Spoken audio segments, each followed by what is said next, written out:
Hello everyone, I am Jessina Paris and I welcome you all to the discussion of the weekly most important topic. इस video में हम ऐसे topics discuss करते हैं जो इस हफ्ते का बहुत ही इंपॉर्टेंट, बहुत ही हाईलाइटेड टॉपिक है। तो इस हफ्ते आपने सुना ही होगा about the wild Fyers that happened in southern California. So we going to understand everything about it. हम समझेंगे कि वाइल्ड फायर्स होते क्या है, हम समझेंगे इनके कॉजेस क्या है, इनका इम्पैक्ट क्या है। और अगर हम इंडिया की बात करें, इंडिया में जो फॉरेस्ट फायर्स होते हैं इनके बारे में भी we are going to understand a little bit. So this is what this week's most important topic is. So let's firstly understand ये न्यूज में क्यों है। तो इसको हम बेसिक से समझते हैं, पूरे बैकग्राउंड के साथ हम ये समझते हैं। बट बिफोर अंडरस्टैंडिंग ये वाइल्ड फायर्स कहां पे लगे हैं, we let's see the map, because यहां पे आपको आइडिया लगेगा कि एग्जैक्टली लोकेशन क्या है। So when you talk about California, ये एक important state है of the United States of America। यहाँ पे ये ईस्ट, यहाँ के वेस्ट कोस्ट पे पड़ता है। So you can see this is the California state और यहाँ पे एक शहर है Los Angeles. Now this is one of the most renowned kind of cities of USA। यहाँ पे बहुत मशहूर फिल्म सेलिब्रिटीज रहते हैं। We see that you can say Shahrukh Khan का घर भी यहाँ पे ही है। We have the Hollywood that is there, so it's very known kind of a city that is the Los Angeles. तो लॉस एंजलिस अगर हम इसको बड़ा करके देखें, यू सी दैट यहाँ पे वाइल्ड फायर्स लगे हैं। सो लॉस एंजलिस के इर्द गिर्द अगर हम देखें, there are three most important events of wildfire, so which is that one is the Palisades fire, दूसरा है the Hearst fire और तीसरा है the Eaton fire। ठीक है, तो लॉस एंजलिस अगर जो शहर है इसके बाजू में ही आप देखोगे यहाँ पे इवेंट्स हुए हैं ऑफ वाइल्ड फायर्स, जिसके कारण so far the death toll is about 24 and of course ये बहुत सारे लोग इंजर्ड भी हुए हैं and we see that the death toll is also rising. This is also one of the most important events। अगर आप देखोगे it has not been so intense before। पहले भी वाइल्ड फायर्स हुए हैं बट यहाँ पे अगर हम देखें, इस इंसिडेंट की बात करें, it has been one of the most tragic events because it has been more intense। बहुत लोगों के घर यहाँ पे बर्नआउट हो चुके हैं। मेनी सेलिब्रिटीज की अगर बात करें, पेरिस हिल्टन, बिली क्रिस्टल, बहुत लोगों के यहाँ पे घर भी यहाँ पे अफेक्ट हुए हैं। We also see this is very important, you can say tragic event when we see that a lot of global events have been shifted। जैसे कि अगर हम देखें ऑस्कर नॉमिनेशंस, राइट, ये भी डिले हुआ है because of this event. We also see Joe Biden, okay, सो ये इनका यूरोप टूर हुआ करता था and now he has postponed it because of this particular incident. So we see that this has been highlighted, this is a global issue that has been highlighted. So let us first understand the basics of it. Wildfires we'll understand the causes, the impact। We'll also see कि US ने क्या किया है इसको combat करने के लिए, इसको कर्ब करने के लिए। What has the US government done? So firstly, let's see with regard to what is a wildfire। तो अगर हम डेफिनेशन की बात करें, वाइल्डफायर के अलग अलग नाम है। That is forest fire, bush fire। तो इंडिया में we normally call it as the forest fire। तो क्या है फॉरेस्ट फायर? इट इज, नाम से पता चलता है कि फॉरेस्ट में जब आग लगती है अनप्रेसिडेंटेड, एंड वी नो कि ये जो आग लगती है ये बहुत तेजी से फैलती है। It is not confined to one place. Fire does not know boundaries, right, तो ये बहुत तेजी से फैलती है। So this is mainly an unplanned, uncontrolled and unpredictable fire in an area of combustible vegetation। So यहाँ पे क्या है ये? It's unplanned, it's uncontrollable and unpredictable in a forest region या a combustible vegetative region। So now we've understood what is a wildfire। Let's see अगर wildfire लगता है इसके impact क्या होते हैं? How does it impact the earth? How does it impact us when a wildfire incident occurs? तो यहाँ पे अगर हम बात करें वाइल्ड फायर की इंपैक्ट, पहला of course we see air pollution. ये काफी मात्रा में स्मोक प्रोड्यूस करता है, जिसके कारण air pollution is one such you can say consequences और effects of the wildfire. इसके अलावा ये लैंड को भी डिग्रेड करता है, बिकॉज वी सी दैट जो सॉइल है ये बर्न आउट होके जो उसके नेसेसरी न्यूट्रिएंट्स है, राइट, उसके मिनरल्स है, इसको यहाँ पे अफेक्ट करता है। It can also cause soil erosion, because जो ट्रीज है ये बर्न आउट होते हैं, so now we don't see any structures there and that is why it is more susceptible to erosion. इसके अलावा हम बात कर सकते हैं लॉस ऑफ बायोडाइवर्सिटी की। तो यहाँ पे जो फॉरेस्ट एरिया में जो प्लांट्स, एनिमल्स, जो बर्ड्स यहाँ पे स्थित है, यहाँ पे जो सिचुएटेड है, तो इनका जो लॉसेस हम भुगतते हैं, so that is also one such important impact of wild life, right. इसके अलावा हम देखते हैं इकोनॉमिक लॉसेस भी होते हैं।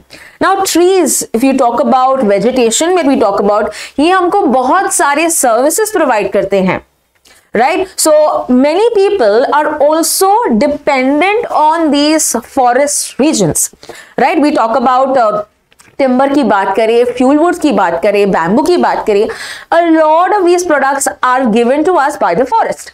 And here we see that when the wildfires affect this, we see that there are losses that we have to face, a lot of economic losses that a country or the region face. और ये ऐसा नहीं है कि अगर wild life एक reason पे situated है, एक कंट्री में अफेक्ट होता है, इसके कॉन्सिक्वेंसेस बाकी के कंट्रीज को भी भुगतना पड़ता है। So that is why it is essential that we understand the root cause of wild Fyers and we also have measures to combat it, to control it. So let's firstly see कि what exactly are the causes of wildfire. Now causes की बात करें, there is two main aspects about it. Okay, the two main aspects is firstly it's humans and natural causes. Okay, तो अगर हम बात करें humans and natural causes, they are the two important reasons why wildfires are caused. So if you talk about humans, इसको हम और एक term कहते हैं anthropogenic. Okay, anthropogenic is one such factor और ह्यूमन फैक्टर, और दूसरा है natural causes. But if you talk about wild Fyers, the basic necessity या उसको हम बोलते हैं प्री रेक्विजिट्स, तो तीन चीजें are a must if a wild fire has to happen. तो एक है dryness,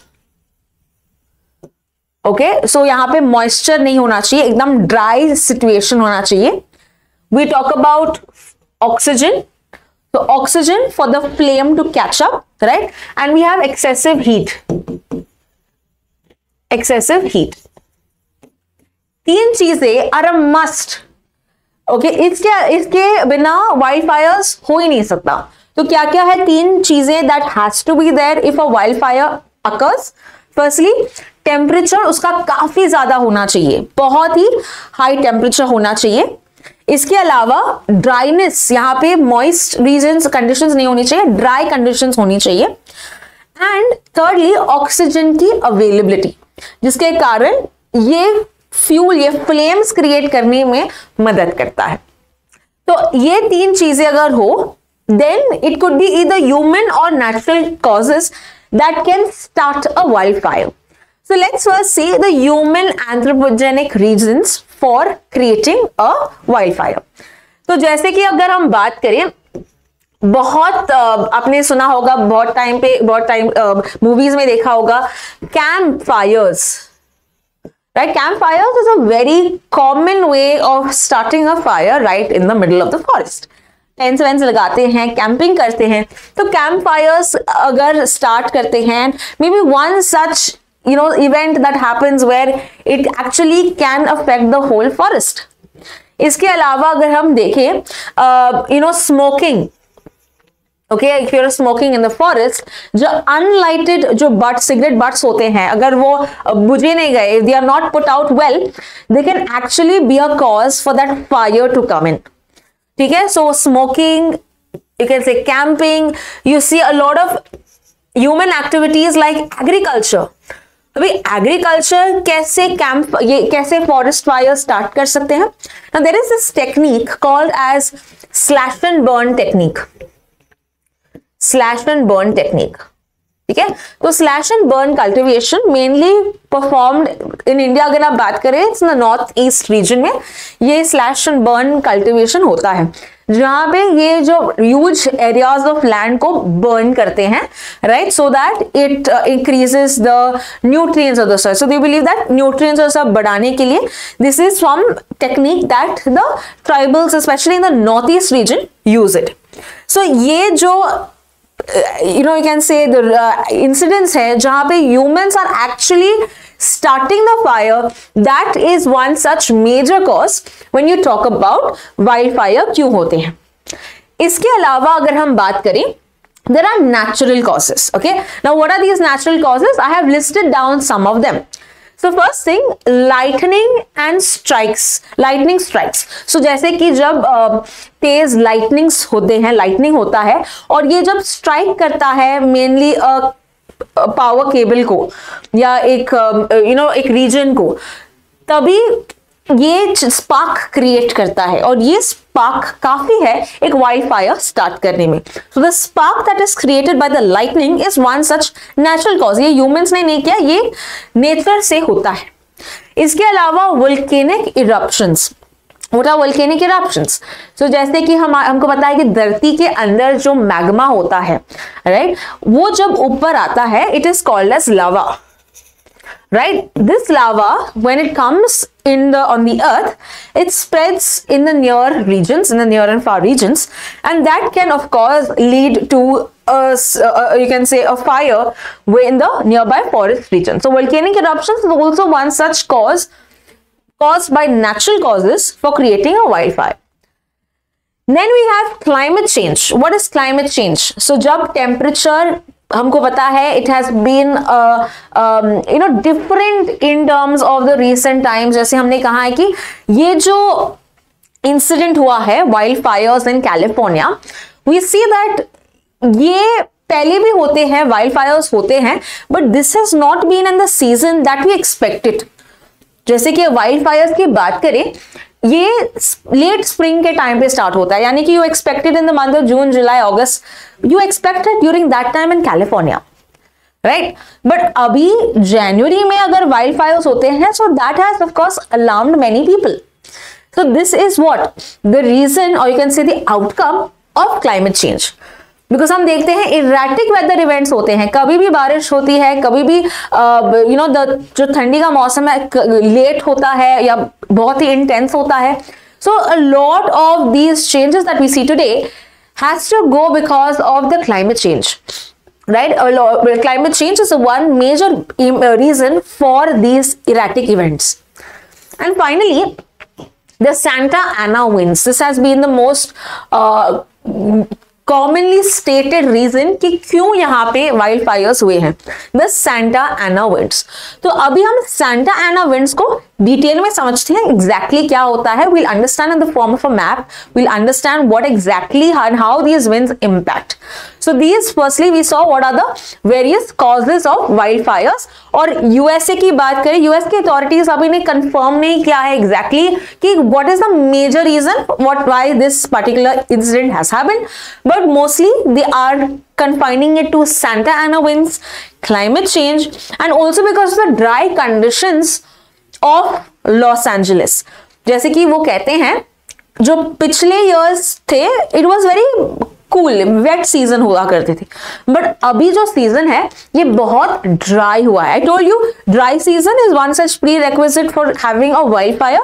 so because of this dry season, because यहाँ पे जो एरिया है it has not got rains, right, it has not got enough rainfall, okay, यहाँ पे बहुत सूखा है, that is why it is said USA में यहाँ पे वाइल्ड फायर्स हुई। फर्दर इनका जो वेजिटेशन है that is also one of the major reasons why this has caused a wild fire.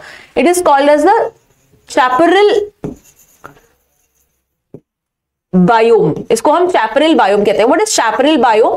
This is the nature of vegetation that has. तो एक reason का वेजिटेशन हम यू कैन से denote कर सकते हैं. जैसे कि इंडिया में वी हैव एवरग्रीन फॉरेस्ट, और you can talk about deciduous, tropical rain forest, right? We have this various rain forest situated in various parts of India. Los Angeles का जो वेजिटेशन है, जहां पे जो वेजिटेशन है, that is mainly chaparral. What is chaparral? जहां पे आप श्रबलेंस देखते हो, श्रब्स, छोटे छोटे स्मॉल प्लांट्स देखते हो, जो इजीली वेरी ड्राई होके they actually easily catch fire. तो इसीलिए इसका वेजिटेशन कैसा है? चैपरल वेजिटेशन, जिसके कारण यहाँ पे जो आग है वो तेजी से फैल रहा है. And you saw the various incidents, Eaton and Hurst and Palisades, ये कैसे इवेंट्स यहाँ पे हो रहे हैं. So now, as I said, let's go and understand what is Santa Ana winds, because that, as I said, is one of the major causes for the you can say for the incident of wildfires. I just explained to you exactly the prerequisites of wildfire. So यही है dry fuel, oxygen and the heat to ignite. So this is what causes the wildfire. So let's now firstly understand with regard to Santa Ana winds. But Santa Ana winds समझने के लिए ये नाम क्यों पड़ा है Santa Ana? What is the reason for this? Santa Ana इसीलिए पड़ा है बिकॉज ये जो ओरिजिनेट करते हैं विंड्स वो सैंटा एना माउंटेन से. So that is why the name Santa Ana winds. So let's see where exactly is this region. तो ये एक डेजर्ट रीजन है जिसका नाम है ग्रेट बेसिन. ये जो ग्रेट बेसिन है, it is situated surrounding many mountainous regions, जैसे कि Sierra Nevada, okay, we see the Rocky Mountains, right? So इन दोनों के बीच में कौन सा रीजन है? The Great Basin, the desert regions, these are, okay. और हमारा California is located, Los Angeles is located here. California is on the west coast that we see of the USA. तो यहां जो ग्रेट बेसिन है, यहां पे situation ऐसा होता है of high pressure, okay, high pressure की कंडीशंस यहां पे होते हैं in this particular great basin. And if you talk about in the coastal regions, यहां पे बिल्कुल यहां पे लो प्रेशर सिचुएशंस होते हैं in this time of the year. तो ये जो हाई प्रेशर और लो प्रेशर जो हम देखते हैं, आपने ज्योग्राफी में पढ़ा ही होगा, जो हमारे कंडीशंस हमेशा हाई प्रेशर से लो प्रेशर जाते हैं. जब भी एक रीजन में हाई प्रेशर है और एक रीजन में लो प्रेशर है, हाई प्रेशर से लो प्रेशर विंड फ्लो करते हैं. सो यहाँ पे भी आप जान ही गए होंगे कि यहाँ पे हाई प्रेशर से लो प्रेशर यहाँ पे विंड्स आए हैं. और ये जो विंड्स आए हैं हाई प्रेशर से, they are now coming to the low lying areas of the coastal region. Because यहाँ पे आपने देखा माउंटेन रीजन है. कौन से माउंटेन रीजन? मैंने कहा सियरा नेवादा है, राइट? यहाँ पे रॉकी माउंटेन्स है. सो यहाँ पे जो उनको क्रॉस करना पड़ रहा है, they are crossing the Sierra Nevada mountains. बहुत सारे माउंटेन पासेस को क्रॉस कर रहे हैं, जहां पे बहुत सारे कैनियंस को पास कर रहे हैं, जिसके कारण ये नैरो पैसेजेस से लेके इनका स्पीड काफी हद तक बढ़ जाता है. कितना बढ़ जाता है? It is about 160 kilometre per hour. Hurricane जितना स्पीड है वैसे स्पीड में वो ट्रैवल करते हैं, और वो ट्रैवल करते आते हैं in the low lying areas of the coastal reason. So this is the major winds that are called as Santa Ana winds. तो अभी हम वापस से एक पिक्चर में देखते हैं एग्जैक्टली ये इनका नोटिफिकेशन कैसा है. हाई प्रेशर है यहाँ पे surface, as I said high pressure से विंड लो प्रेशर में जाएगा, and this is the strong north east winds that are coming towards Los Angeles. और जब ये आते हैं towards the coastal regions, जहां पे यहाँ पे warmer conditions होते हैं, right? The air is not only fast but is also very dry. Apart from being very dry, यहाँ पे इनके पास कोई moisture नहीं होता, and that heats up this region in the coastal areas. So that is what I told you, एक prerequisite होना चाहिए कि dry conditions होने चाहिए, right? So this provides the dry conditions for the wildfires to create, to ignite, to be there. तो ये है पूरा region why Santa Ana winds. तो यहाँ पे क्या ये अनयूजुअल फिनोमेना है? The answer is no. ये बहुत ही कॉमन फिनोमेना है जो यूएसए में होता आ रहा है, चला आ रहा है। तो अभी क्यों ये इतना उन्होंने इंटेंस किया है? That is because here we see the effects of climate change, right. यहाँ पे we see that there has been intense Santa Ana winds that has caused worsening of the wild fires. ये जो flames है वो और भी तेजी से फैल रहे हैं। So we understood the major causes of the wild fires in southern California. अभी हम देखते हैं यूएस ने क्या किया है to combat these wild fires, right. तो यूएस के अथॉरिटीज जो है इन्होंने एक नोवेल टेक्निक यूज किया है जिसका नाम है पिंक फायर रिटार्डेंट। अभी ये आपको एग्जाम में पूछा जा सकता है कि पिंक फायर रिटार्डेंट का इस्तेमाल किसके लिए हो सकता है। So you can expect these MCQs in your exam. Remember, pink fire retardant जो है ये एक केमिकल मिक्सचर है। ये केमिकल मिक्सचर को इस्तेमाल किया जाता है टू स्टॉप और to slow down the spread of wild Fyers.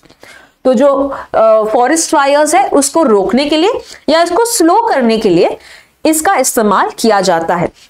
अब ये पिंक कलर रिटार्डेंट, ये जो पिंक फायर रिटार्डेंट है उसमें क्या क्या चीजें होती हैं ये समझते हैं। तो यहाँ पे the major component of the pink fire retardant is the ammonium phosphate based slurry. जो मेजर केमिकल जो है इसका नाम क्या है? That is ammonium phosphate. Apart from that there are many other things, जैसे कि you also have thickening agents. Okay, thickening agents जो है ये डालते हैं इस केमिकल में ताकि वो चिपक जाए towards the towards the vegetation easily, they cannot be blown away। इसीलिए ये थिकनिंग एजेंट्स भी हम ऐड करते हैं। एक पिंक कलर का डाई या एक रेड कलर का डाई भी इस्तेमाल करते हैं। Why are we adding color to this? ताकि हम देख सकते हैं, विजिबिलिटी बना सकते हैं कि where exactly this has been given to, right? So there are some other chemicals that are also added. We see chromium and cadmium, ऐसे भी chemicals add किए जाते हैं mainly to again slow down or to stop the wildfires.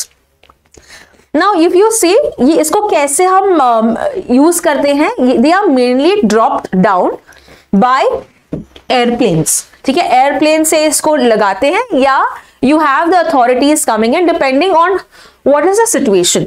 ठीक है, तो इसका इस्तेमाल कैसे किया जाता है ये भी हमने देख लिया है। Now let's see ये काम कैसे करता है। Let's see the major way how this is working। So यहाँ पे we'll see firstly the name of the retardant, the pink fire retardant। इसका जो यूएस में जो नाम है it's called as the Phosgene। ठीक है, Phosgene करके हम इसको यूज करते हैं। सो this is like a brand name.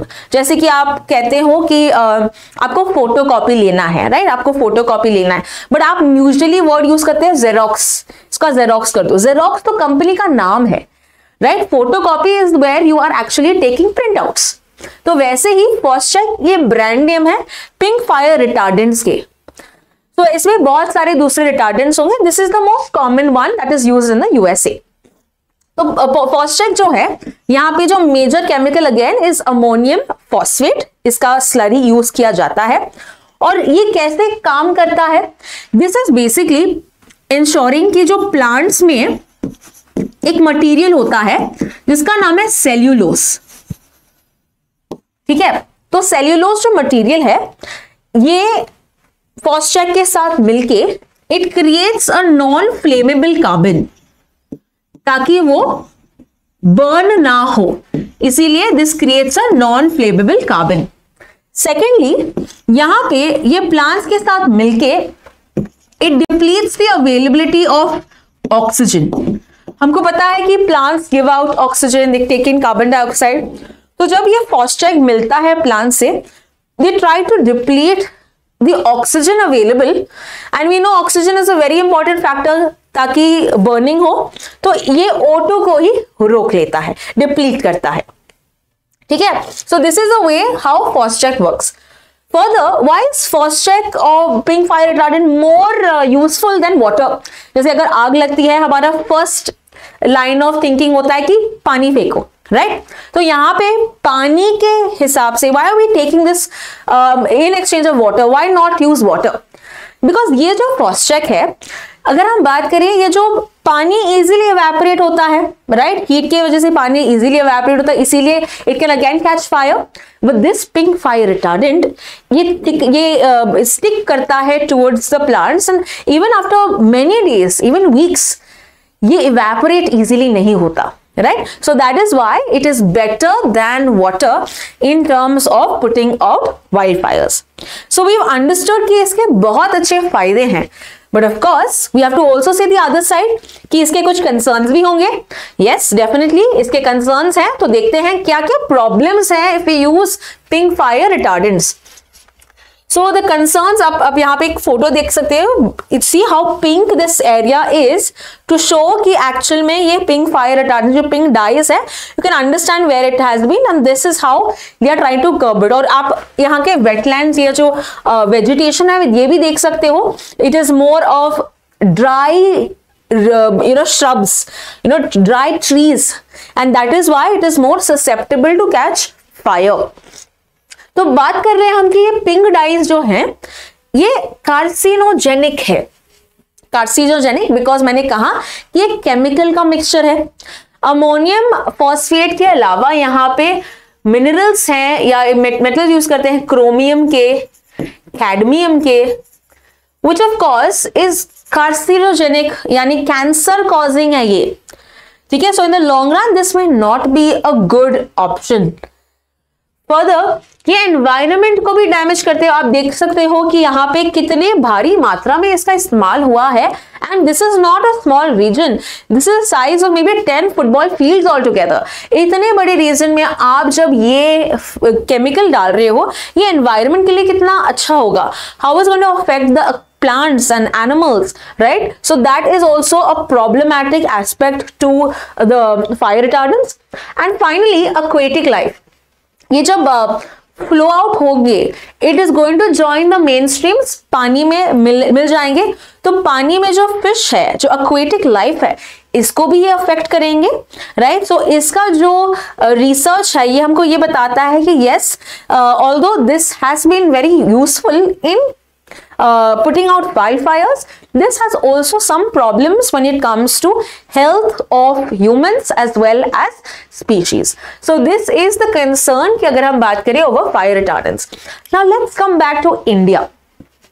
क्या इंडिया में अगर ऐसा कुछ इंसिडेंट होता है वाइल्ड फायर्स का, तो हम इसको कैसे टैकल करते हैं? क्या इंडिया में वाइल्ड फायर्स होते हैं? Answer is yes. एंड अगर हम बात करें the season where the wild fires happen, it is mostly in the months of the summers. जैसे कि अगर हम बात करें मार्च से लेके जून तक जो मंथ्स होते हैं, we find many incidents of forest fires. तो एक एग्जांपल की बात करें, you must have heard Uttarakhand के फॉरेस्ट फायर्स, ये पिछले साल हुआ था. वैसे ही सिमलीपाल, बांधवगढ़, ये रीजन्स में भी फॉरेस्ट फायर्स के इंसिडेंट्स काफी कॉमन है. तो इंडिया की बात करें, यहाँ पे कुछ स्टैटिस्टिक्स है कि according to the Indian state of forest report, ये रिपोर्ट जो है 2 साल में एक बार आता है. और कौन देता है ये रिपोर्ट? ये रिपोर्ट देता है हमारा फॉरेस्ट सर्वे ऑफ इंडिया. तो ये कहता है कि 35% जो हमारे फॉरेस्ट है, ये प्रोन है to catching fires. That means they are prone to wildfires. So this is a very huge amount when you talk about how forests in India are prone in terms of forest fires. तो यहाँ पे आप देख सकते हो, अगर reason की बात करें, it is mostly the north east region, because यहाँ पे फॉरेस्ट एरियाज भी काफी ज्यादा है, फॉरेस्ट लैंड भी काफी ज्यादा है, इसलिए north east region is highly prone to catching fires. So now let's see कि इंडिया में क्या हम यही पिंक फायर रिटार्डेंट यूज करते हैं या कोई और हमारे पास टेक्निक्स है. So if you talk about the recent incident जब फॉरेस्ट फायर्स हुए थे उत्तराखंड में, हमने एक टेक्निक यूज किया था जिसका नाम है बैम्बी बकेट. बैम्बी बकेट, तो बैम्बी बकेट जो है ये हेलीकॉप्टर की मदद से they are using water to put out the fires. ठीक है, तो यहां पे हम यूजुअली पानी का इस्तेमाल करते हैं and this is also called as the Bambi bucket. But with regard to ensuring कि फॉरेस्ट फायर्स ना हो या इसको कंट्रोल करें, we have various other techniques. तो पहला है फॉरेस्ट फायर अलर्ट सिस्टम। जब भी कोई इंसिडेंट हमको दिख रहा है that it is happening, then we have the alert system that is triggered by the forest survey of India, और ये हम पूरे मॉनिटर करते हैं the wild Fyers that are happening in real time. इसके अलावा कुछ सेंसर्स का भी इस्तेमाल करते हैं जिसका नाम है मोडिस। मोडिस का यहाँ पे फुल फॉर्म है moderate resolution imaging spectro radiometer. ठीक है, पूरा बड़ा सा नाम है, बट यहाँ पे बस याद रख लेना मोडिस जो सेंसर है किसके लिए इस्तेमाल होता है, फॉरेस्ट फायर को ट्रैक करने के लिए। सो यहाँ पे सेंसर्स का इस्तेमाल होता है ताकि आप इंफॉर्मेशन गैदर करके उसको सेंड करो, send it to the forest survey of India, जो फर्दर सेंड करता है लोकल, स्टेट, डिस्ट्रिक्ट डिविजन्स में, ताकि इजीली हम इसके स्टेप्स उठा सके। बिकॉज अगर हम बात करें जो लॉस एंजलिस में जो फायर हुआ, it is said about 1 lakh people had to evacuate from the region. Because अगर आप देखते हो लॉस एंजलिस के जो घर है, many of the houses are wood, लकड़ी के बने हुए हैं। जो पुराने घर होते थे वैसे ही लकड़ी के बने हुए थे। So that is why it had a lot of problems, incidents हुए थे of the houses burning, right. तो safety of the people is very important and this is where the MODIS sensor helps, because ये जो information है ये pass on करते हैं towards the lower रंग, जैसे कि आपके डिस्ट्रिक्ट लेवल पे, ताकि स्टेप्स और ताकि कैजुअलिटीज सबसे मिनिमम हो। एंड फाइनली एक प्लान भी बनाया है। प्लान का नाम है national master plan for forest fire control. तो ये जो प्लान है ये गवर्नमेंट ने प्रिपेयर किया है ताकि अगर कोई फॉरेस्ट फायर होता है तो क्या क्या स्टेप्स उठाने चाहिए, क्या क्या कोऑर्डिनेशन, कैसे कोऑर्डिनेशन करना चाहिए, कैसे इंटीग्रेशन होना चाहिए, all of this is mentioned in the National Master Plan for Forest Fire Control.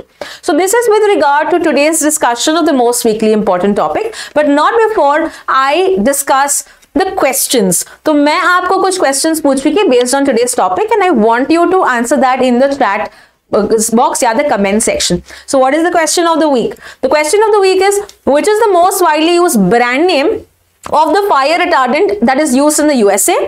और दूसरा क्वेश्चन है, हमने फॉरेस्ट सर्वे की बात की, तो आप मुझे बताएंगे where is the headquarters of the Forest Survey of India और ये कब फॉर्म हुआ था। तो 3 क्वेश्चंस है, quickly write it in the comment section and let me see if you are able to get it right. Thank you so much for watching.